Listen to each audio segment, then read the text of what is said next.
Здраво, ова е 363-тото издание на Видеологија со Златко Ѓелевски, дигитален краток осврт за актуелни филмски остварувања, односно спонтана критичка анализа која е збир на први впечатоци илустрирани со подвижни слики. На денешниот репертоар е Мики 17 од Бонг Јун-хо, окој станува збор за Мики Барнс, глумен од Роберт Патисон, кој се пријавува на вселенска мисија да биде доброволен платеник, кој ќе допушти да се скенира неговото тело и мисли, и создадат клонови кои ќе се користат исклучиво за смртоносни мисии во експлорација на замрзнатата планета, со тоа што секој од клоновите откако ќе умре, во наредниот се вградува свеста на претходниот. Арноама, 17-тиот клон на Мики, ќе биде спасен од страна на джиновските ларви кои живеат на планетата, а колонизаторот веќе ќе произведе 18-ти вообразен клон од Мики, што ќе доведе до прекршување на законите на бродот,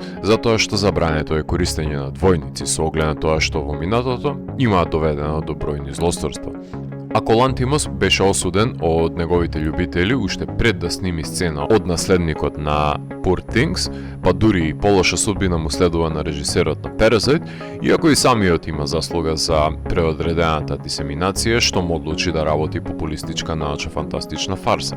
Не се отклонува од SF нормативите за репликантите, односно клоновите, занемарувајќи го севкупниот дискурс за последиците за нивната евентуална злоупотреба, кои се ставени под раководство на власта, условно кажано, за добра цел на народот, да бидат рециклирана потрошна стока.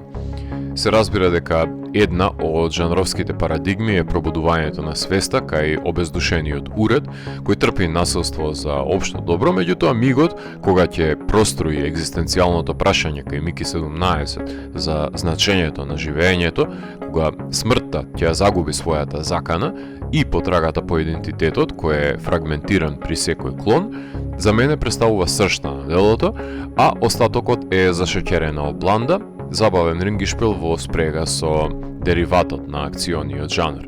Сатирата и алегориите на модерното капиталистичко општество се повеќе од јасни во ова дело, каде преку самобендисаниот диктатор и користолюбивите опортунистички ликови се исмеваат недостатоците на денешниот човек, а наивноста на Мики 17 е одлика која многу лесно може да биде злоупотребена за туѓи, пред се егоистични придобивки. За спецификата на идиосинкретската трагикомедија на Бонг треба да се воочи дека не ги сепарира двете најстари поделби, туку непосредно и непрераскинливо ги проткајува во ова фузија и тоа знае да скока од екстремите на таговниот губиток на идентитетот во урнебесна хумореска за незавидната ситуација во која ќе се вовлече Мики 17, не баре се наоѓа во цртан филм. Како ова жанровско соединение му успева на Бонг,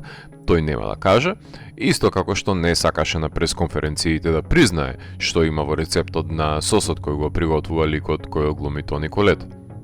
Нифелхајм е погоден назив за земјата под вечниот мраз, како аналогија на кралството на нордиската божица Хел, кој познавачите на метал музиката секако дека ќе ги асоцира на култниот истоимен шведски блек метал бенд.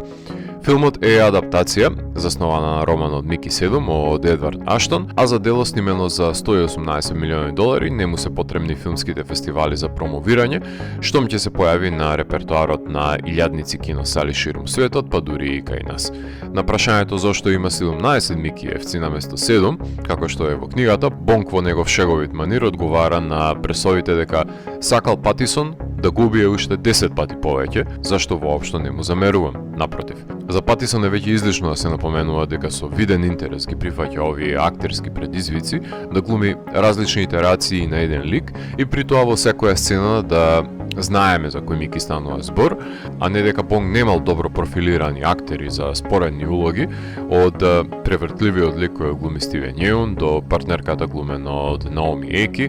која ќе се доведе до една Challengers, односно Dead Ringers ситуација со Мики 17 и Мики 18,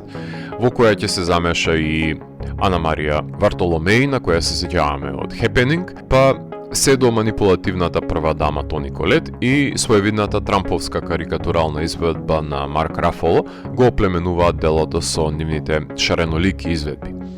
Ретко ќе успее да ми избега некој Кроненберговски кадар, па така и успорената снимка за потенцијален убиец на владетелот од толпата, секако дека мора да се напомене дека е директна референца на The Dead Zone.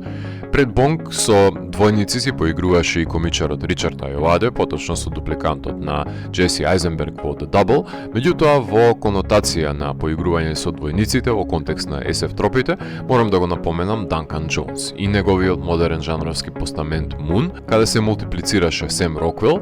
па дури може да се напомене и репетитивното соочување со смртта на Джек Джиленхол во Source Code, како своевидна паралела. Како уште еден надреден космонаутски филм од неодамнешното минато, може да се наведе и High Life со Патисон, кога Денс овој пат го прати во Вселената, правејќи го филмот на Бонг поблизок со едни други војници кои се бореа со джиновски црви во Starship Troopers од Пол Верховен. Само уште му фали рекламен видеоспот за црковниот корпоративен тајкун. Јунг Јаил повторно компонира за Бонг, овој пат дозволува да биде музиката поблиска до линијата на емоциите во течението на дејствието, односно кога Мики се сомнеа во својот идентитет е минималистичка, ламентирачка, а кога се одбива финалната пресметка е громогласна, односно бомбастична.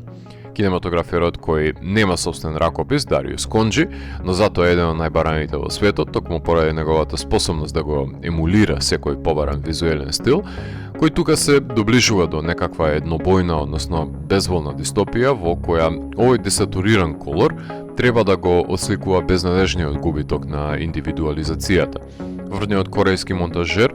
Джин Мо Јанг овој пат има повеќе хумористични чинители за амалгамирање и распрскување на секај низ сценариото, но има доволно акциони секвенци да не треба да се жртвува трпението на гледачите, затоа што се потпира на механизмите на акционите блокбастери, чие што предвидливо се темели на проверени драматуршки постојки кои се посетуваат. Како филми да снимеше Бонг Јун-хо по Parasite, ќе ги разочараше сите гледачи, затоа што речи си да не постојат режисери кои откако ќе снимат на широко прифатен и славен филм, да ги исполнат недофатливите очекувања кои во сопствените глави ги проектираат гледачите, па затоа Бонг сними филм како што му одговара на неговиот сензибилитет, кој несомнено дека поседува начела и карактеристики кои се препознатливи за неговата естетика. Тоа значи дека многу лесно може да се направи некаква паралела помеѓу компјутерски генерираните чудовишта во неговиот филм Creepers со енормните монструми во The Host, кои ги има работено истиот тим на визуелни артисти, потоа коментарот за хиерархискиот поредок во едно превозно средство може да се порамни и помеѓу Snowpiercer и новиот филм, дали е воз или вселенски брод, или пак еколошка димензија раѓа најголема сродност со Окжа. Така што Бонг воопшто не застранува од неговите препознатливи жанровски жонглирања помеѓу комичните и трагичните елементи, со тоа што во новиот филм ги нагазува повеќе авантуристичките, односно акционите аспекти на своето творештво, па затоа и Окжа ми е поблизок до сензибилитетот за разлика од неговите претходни филмови со новиот. Тој веќе најавува дека ќе работи анимиран филм The Valley со гласот на Вернер Херцог во подводните длабочини и еден акционен хорор филм за кој се надеваме дека Џон Карпентер ќе си го одржи изборот и ќе му направи музика за него. Има причина зашто филмот не беше прифатен во официјална конкуренција ниту во Венеција, ниту на Кански, туку играше ревијално на Берлинале, а тоа се должи на занемарувањето на артистичката вредност за задоволување на популистичките принципи, па затоа се наклонува повеќе на забавните фактори овој филм, особено во третиот чин, кога делото силно се наклонува на проверени и изветреани авантуристички конвенции на кои се темелат провидни холивудски блокбастери, а не авторските дела на Бонг со упростување на драматуршката поставеност во која можел да биде поинвентивен. Филмот имаше својата премиера ревијално на Берлинале, затоа што не му е местото во надпреварувачката селекција за Златната мечка, а потоа се прикажа во илјадници киносали широм светот, кој беше продуциран од План Б на Бред Пит и дистрибуиран од Warner Bros. Рано е да се говори за Оскарите и не знам колку Warner би вложиле средства во овој филм во трката по статуетките.